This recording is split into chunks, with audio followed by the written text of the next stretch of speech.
हमारे YouTube channel में आप सभी का स्वागत है। और जो भी हमको इस वीडियो में देख रहे हैं उन सभी को हमारी तरफ से राम राम। पिछले वीडियो में हमने 20 दोहे पूरे कर लिए थे। जो है रामचरितमानस में अयोध्या कांड है उसके हमने 20 दोहे पूरे करे चौपाइयों के 7वें। और जो आगे के दोहे हैं वो हम इस वीडियो में आगे पढ़ेंगे। तो आप हमारे साथ जुड़े रहिए और रामचरितमानस में इन सभी दोहे चौपाइयों का आनंद उठाइए। अपने चलत ना आज लगी अनबल काहुक दीन, कहीं अगे कहीं बार मोही देव दुसह दुख दीन। अर्थात अपने चलते जहाँ तक मेरा बस चला मैंने आज तक कभी किसी का बुरा नहीं किया, फिर न जाने किस पाप से देव ने मुझे एक साथ इतना दुस्सह दुख दिया है।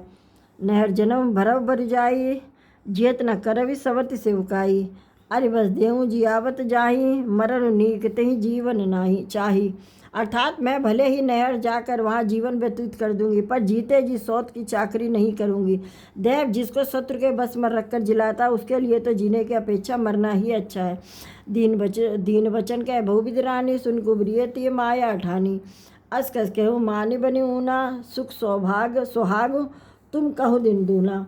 अर्थात रानी ने बहुत ही प्रकार के दीन वचन कहे। उन्हें सुनकर कुबरी ने त्रिया चरित्र फैलाया और वह बोली कि तुम मन में ग्लानि मानकर ऐसा क्यों कह रही हो, तुम्हारा सुख सुहाग दिन दिन दूना होगा। जे राहुल अति अनबलता का सोई पाई है फल परिपाका। जब ते कुमत सुना मैं स्वामिनी, भूख न बासर नींद न जामिनी। अर्थात जिसने तुम्हारी बुराई चाहिए वही परिणाम में यह बुराई रूप फल पाएगी। यह स्वामिनी मैंने जब से यह कुमत सुना है तब से मुझे ना तो दिन में कुछ भूख लगती है और रात में न नींद आती है। पूछे गुनो रेख तिन खाची, भरत भुआल हो यह साची। भामिनी करो ना कहो उपाओ, यह तुम्हारी सेवा बसराओ। अर्थात मैंने ज्योतिषियों से पूछा कि उन्होंने रेखा खींचकर यानी गणित करके अथवा निश्चय पूर्वक कहा कि भरत राजा होंगे। यह सत्य बात है। हे भामिनी तुम करो तो उपाय मैं बताऊँ, राजा तुम्हारी सेवा के बस में है ही। पर हो कूप बचन पर सकूँ पूत पति त्याग, कहूँ मोर दुख देख बड़ कस न करब हित लाग। इसका मतलब है कि कई ने कहा मैं तेरे कहने से कुएं में गिर सकती हूँ, पुत्र और पति को भी छोड़ सकती हूँ। जब तू मेरा बड़ा भारी दुख देखकर कुछ कहती है तो मैं भला अपने हित के लिए उसे क्यों ना करूँगी। कुबरी करे कबूल कह के ही कपट छुरी उर पावन डही, लखई न रानी निकट दुख कैसे, चरई हरित तिन बलि पशु जैसे। अर्थात कुबरी ने केकई को सब तरह से कबूल करवाकर अर्थात बलि पशु बनाकर कपट रूप छुरी को अपने यानी कठोर हृदय रूपी पत्थर पर टेया यानी उसकी धार को तेज किया। रानी केकई अपने निकट के दुख को कैसे नहीं देखती। जैसे बलि का पशु हरी घास चरता है पर यह नहीं जानता कि मौत सिर पर नाच रही है।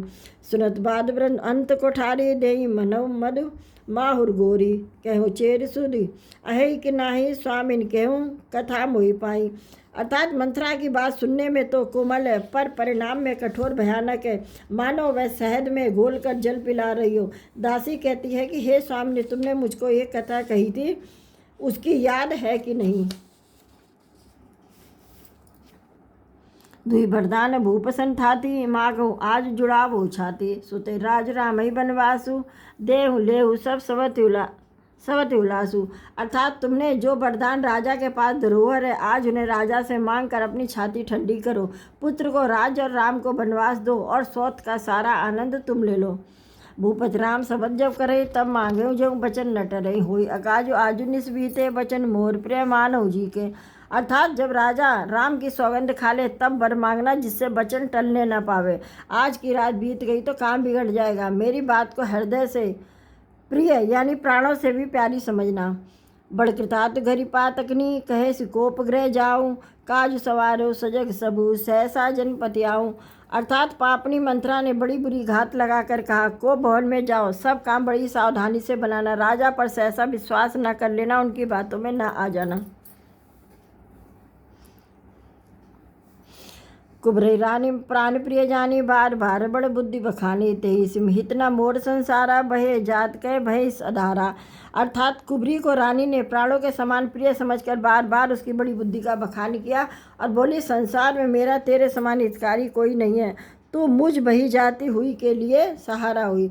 जो विधि पूरा मनोरथ काली, करो तो ही चकपूत हरियाली, वो विधि चेरी आदर देई, कोप वन गवनी कह के।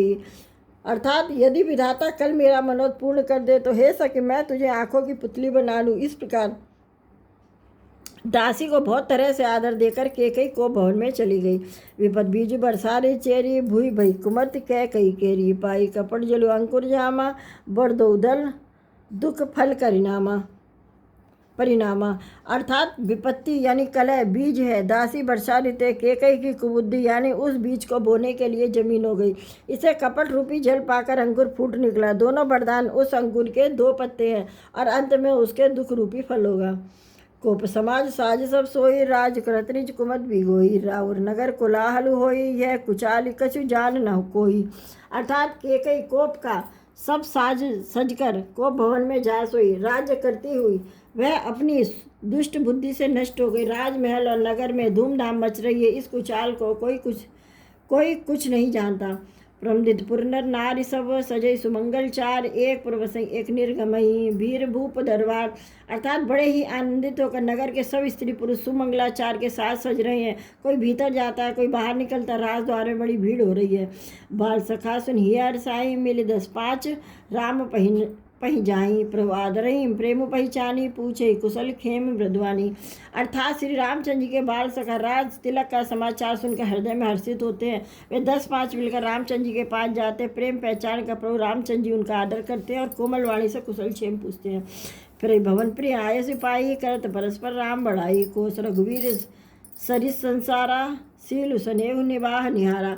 अर्थात अपने प्रिय सखा श्री रामचंद्र जी की आज्ञा पाकर वे आपस में एक दूसरे से रामचंद्र जी की बड़ाई करते हुए घर लौटते हैं और कहते हैं संसार में रघुनाथ जी के समान सील और स्नेह को निभाने वाला कौन है। जय जय जोनि करम बस भ्रम ही तह तह ईस देव यह मही सेवक हम स्वामी से नाय हो नाथ यह और निभाऊं। अर्थात भगवान हमें यही दे, हम अपने कर्म रस भ्रमते हुए जिस योनि में जन्मे वहाँ उस योनि में हम तो सेवक और सीतापति श्री रामचंद्र जी हमारे स्वामी हो। यह नाता अंत तक निभ जाए। असबिलास नगर सब काओ के कई सुता हृदय अतिदाओ को न कुसंगत पाई न साई रही न नीच मते चतुराई। अर्थात नगर में सबकी ऐसी ही अभिलाषा है, परंतु केकई के हृदय में बड़ी जलन हो रही है। कुसंगति पाकर कौन नष्ट नहीं होता। नीचे के मत के अनुसार चलने से चतुराई नहीं रह जाती है। साज समय सानंद रप गए केकई गए गवन निठड़ता निकट किए जन धरि देह सनेव। अर्थात संध्या के समय राजा दशरथ आनंद के साथ केकई के महल में गए। मानो साक्षात स्नेह ही शरीर धारण करने स्टुरता के पास गया। कोप भवन सुनि सकच राउ भय बस अगहुड़ परउ न पाऊ सुरपद बसई बाह बल जाके नरपति सकल रही रुकता के। अर्थात कोप भवन का नाम सुनकर राजा सहम गए। डर के मारे उनके पांव आगे नहीं पड़ते। स्वयं देव राजेंद्र जिनकी भुजाओं के बल पर यानी राक्षसों से निर्भय होकर बसता वह संपूर्ण राजा लोग जिसका रुख देखते रह गए। सो सुनतिय रिस गयो सुखाई देखो काम प्रताप बढ़ाई सूल कुलिस ऐसी अगन निहारे ते रतिनाथ सुमन सरमारे।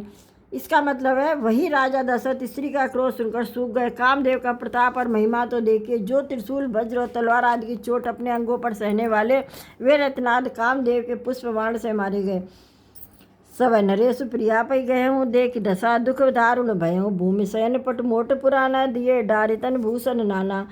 यानी राजा डरते डरते अपनी प्यारी केकई के पास गए। उनकी दशा देखकर उन्हें बहुत दुख हुआ। केकई जमीन पर पड़ी है, पुराना मोटा कपड़ा पहने हुए शरीर के नाना आभूषणों को उतार कर फेंक दिया।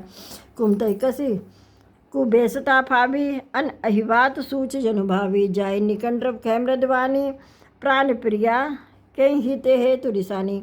अर्थात उस दुर्बुद्धि केकई की यह कुवेशता यानी बुरा बेस कैसा फब रही है, मानो भावी विधवापन की सूचना दे रही हो। राजा उसके पास जाकर कोमल वाणी से बोले, हे प्राण प्रिय किसके लिए रिसाई यानी रूठी हो। कहीं हेतु रानी रिसानी पर सत पानी पतही निरावही मानव सरोस भुवंग भामिनी विषम भाति निहारही दो भासना रसना दसन बर मरम ठाहरु देखई तुलसी नृपति भवतव्यता बस काम कौतुक ले कहीं। इसका मतलब है, हे रानी किस लिए रूठी हो। यह कहकर राजा उसे हाथ से स्पर्श करते हैं तो वह उनको हाथ को झटक कर हटा देती है और ऐसा देखती है मानो क्रोध भरी हुई नागन क्रूर दृष्टि से देख रही हो। दोनों वरदानों की वासना उस नागन की दो जो जीवें और दोनों वरदान धात है, वह काटने के लिए मर्म स्थान देख रही है। तुलसीदास जी कहते हैं कि राजा दशरथ होनहार के बस में होकर इस प्रकार हाथ झटकने और नागिन की भांति देखने को कामदेव की क्रीड़ा समझ रहे हैं। बार बार कह राव सुमुख सुलोचनी पिक वचनी कारण मोहि सुनाओ गजगामिनी निज कोप कर। अर्थात राजा बार बार कह रहे हैं, हे सुमुखी सुलोचनी, हे कोकिल बहनी, हे गजगामिनी, मुझे अपने क्रोध का कारण तो सुना। अनहित तोर प्रिया कही कीना कही दुई सिर कही जमु लीना कहु कही रंग कही करो नरेशु कही कही कहु कही नृपय निकासो देसु। अर्थात हे प्रिय, किसने तेरा अनिष्ट किया, किसके दो सिरे, यमराज किसको लेना यानी अपने लोक को लेना चाहते हैं। कहे किस कंगाल को राजा कर दूँ और किस राजा को देश से निकाल दूँ। सकौ तोरे अरि अमर उमारी काह कीट बपुरे नर नारी जानस मोर सुभाऊ बरोरु मनु तव आनन चंद चकोरू। अर्थात तेरा शत्रु अमर देवता भी हो तो भी उसे मार सकता हूँ, बेचारे कीड़े मकोड़े सरीके नर नारी तो चीज ही क्या। हे सुंदरी, तू तो मेरा स्वभाव जानती कि मेरा मन सदा तेरे मुख रूपी चंद्रमा का चकोर है। प्रिय प्राण सुत सर्वस मोरे परिजन प्रजा सकल बस्तोरे जो कछ कहो कपट करी तो ही भामिनी राम सपत सतो मोही। अर्थात हे प्रिय, मेरी प्रजा कुटुंबी सर्वस्व पुत्र यहाँ तक कि मेरे प्राण भी यह सब तेरे वश में अधीन है। यदि मैं तुझसे कुष्ट कपट करके कहता हूँ तो हे भामिनी, मुझे 100 बार राम की सौगंध है। बेसिमाग मन भावती बाता भूषण सजई मनोहर गाता घरी कुघरी समुझिए देखो बेगी प्रिया परिहरई कुबेसु।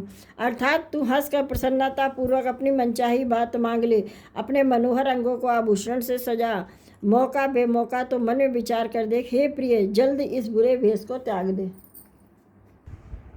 इस वीडियो में हमने रामचरितमानस के अयोध्या कांड के 5 दोहे चौपाइयों के साथ पूरे कर लिए हैं, यानी हमारे 25 दोहे पूरे हो गए हैं और जिसके आगे के दोहे चौपाई हैं वो हम अगले वीडियो में पढ़ेंगे। तब तक के लिए आप हमारा वीडियो देखिए, समझिए और हमारे चैनल को सब्सक्राइब कीजिए। तो चलिए अब हम मिलेंगे अगले वीडियो में, तब तक के लिए आप सभी को हमारी तरफ से जय श्री राम।